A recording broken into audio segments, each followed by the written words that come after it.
There's a crisis playing out right now, not just in geopolitics or climate, but in the energetic architecture of reality itself. And Barbara Hand Clow, she names it clearly. It's the threat of plutonium polluting space. In her book, The Mind Chronicles, which I'm kind of obsessed with right now, she says the real danger at the end of the Mayan calendar in 2012 wasn't collapse in the way that we thought. It wasn't just about governments or economies falling apart. It was actually about frequency.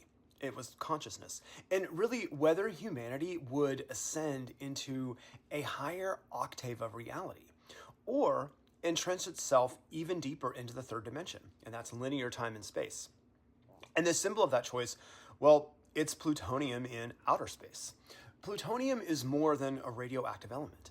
It's the shadow face of Pluto manifested into material matter, the vibration of corrupted power. And it represents control without wisdom. It's science without soul. And it's really technology divorced from responsibility.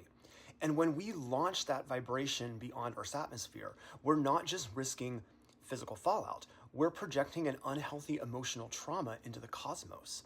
Clow calls this ego in space, and that's what it is. The outer mirror of our inner disconnection. And the emotional consequence is that Earth becomes harder and harder to live on as a soul. Because when the emotional body is flooded with fear, with rage, with numbness, there's really no room for a higher frequency. The higher dimensions don't disappear, but access becomes blocked. The portal to evolve closes. We stay locked in the third dimension. And here's the kicker. The rocket that carried this plutonium into space in the 1980s, it was called Atlantis. Just think about that. The name of the civilization that fell because it was obsessed with power, its own distortion of spiritual law, and its misuse of high technology. That's Atlantis. And this isn't symbolic. It's karmic. Now, in the book, Barbara Hand Clow suggests that the modern scientific elite, those are those people that dismiss Atlantis, they're the very same souls who built it. And they're repeating that same pattern, but they're doing it now with more advanced tools.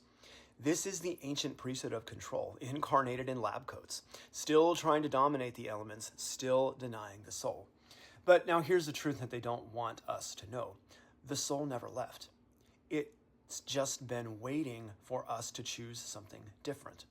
And we don't need more rockets. What we need is remembrance. We need inner technology. We need rituals, breath work, meditation, Kundalini Yoga, anything that clears emotional pollution and reopens the gateways to divine intelligence.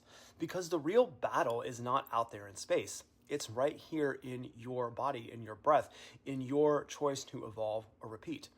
So the question is, will we reenact the fall of Atlantis? Or are we going to rise